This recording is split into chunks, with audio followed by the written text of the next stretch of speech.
Okay. Alright, so this position looks like a Najdorf, gone very wrong for black. White sacrificed a piece. I think that I would much prefer to be white here because there are a lot of great attacking opportunities. When you play in tournaments, do you usually score with consistent results or perform on the extremes? I used to be on the extremes, but nowadays I tend to be much more stable, which probably is going to give me a result that's a bit different than it would have been a few years ago. So I tend to be pretty consistent.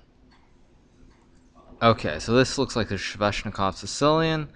Um, if I had to look at this position, since I don't like playing the Sveshnikov that much with black anymore, I think that I much prefer the white side of this. I'm perhaps a bit too positional these days, but that's how it goes. So I would say that black has given up a lot, given up this critical score on d5, and I would prefer to be white. All right, so let's see. Well, obviously, which statement is closer to the truth can mean many things, but at my level, it's very important that I try and play my best in every single game. So it's definitely going to be A. I don't really notice my opponent. Sorry. Black has just played G5. Your first instinct is to. Well, in this position, I think it depends whether I'm playing a classical game against a top player or whether I'm playing a blitz or bullet game.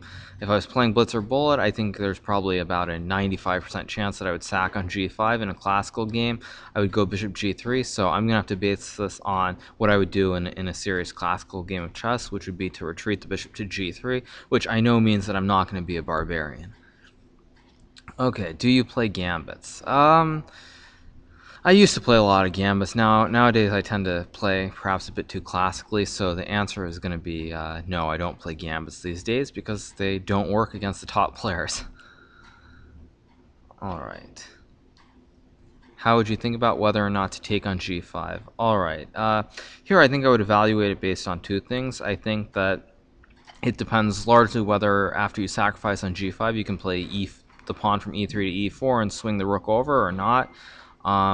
If I don't see a good way to stop that, then I would definitely sacrifice. So I think it's going to be A. I would evaluate the placement of the pieces, or more specifically, the rook on c3. Under serious time pressure, you're more likely to miss a tactic or move pieces aimlessly. I think it's easily A. I mean, at my level, you always have to have some idea of what you're doing. You can't just make random moves, so it's going to be A, miss a tactic. Which of these ideas do you prefer for white? Trade the bishop and put a knight on d4, or push d4. In this position, I think it requires a little bit of time to think, but my first instinct would be to push the pawn to d4, force the bishop away, and to then go straight on ahead with f5 and attack. So the answer is going to be B. You start the game out with 1 d4. Would you rather your opponent play 1 d5 or 1 f5? 100% I would prefer that my opponent plays f5, both because it's not the best move and also because I like more exciting positions than things that are going to be symmetrical and dry. So B. You have been ahead of pawn for most of the game, but after tough resistance from your opponent, you only have 5 minutes left in the position. You should plan or offer a draw.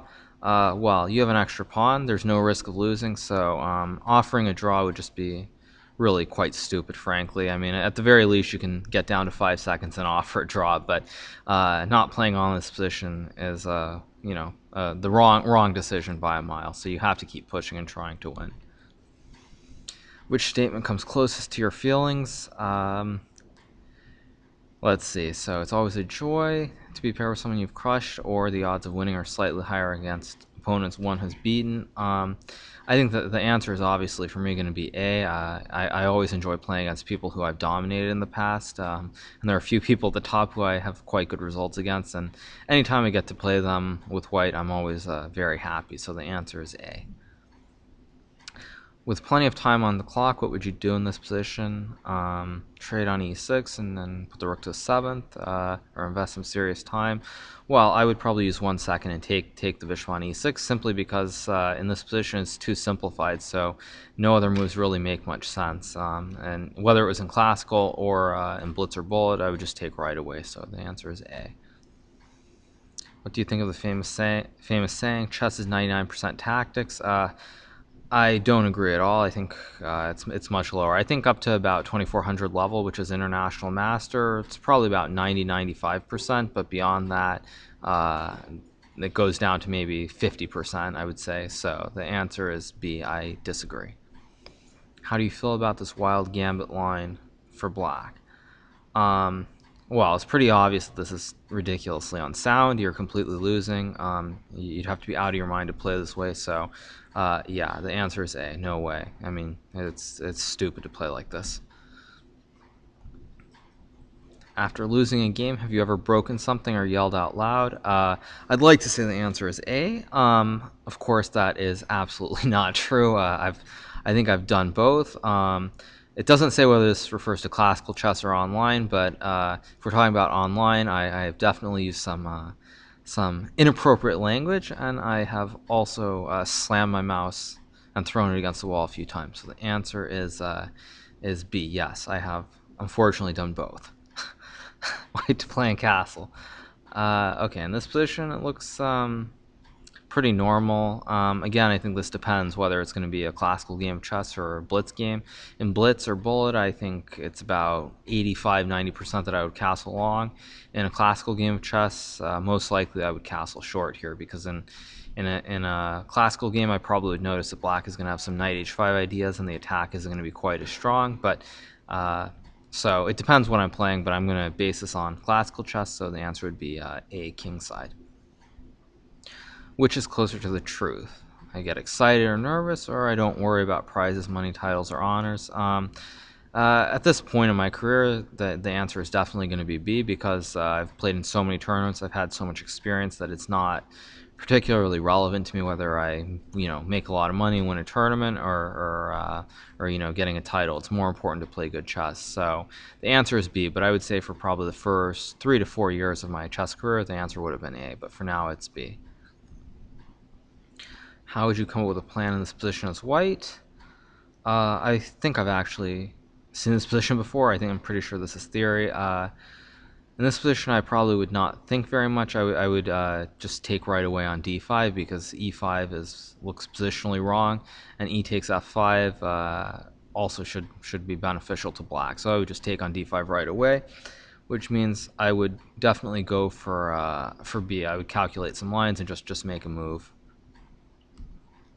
Which is harder for you to do? Identify advantages and build a plan, or trade a good position for a strong attack? I think at this point it's definitely going to be B, because when you get a good position, it's hard to go for something which could potentially be speculative. I mean, it depends how strong the attack is, but if it isn't clear and completely straightforward, it is quite hard to trade those two advantages. And the answer is I am not a barbarian. Apparently I'm a technician, which is kind of strange. Clearly, Danny, when he made this this chess personality quiz, he clearly didn't understand what kind of a chess player I am. So I'm going to blame Danny for thinking I'm some crazy barbarian. But apparently, I play chess like Kramnik, kind of, maybe. I'm not sure. All right. Well, I hope you enjoyed seeing me take this chess personality quiz on Chess.com, and until next time.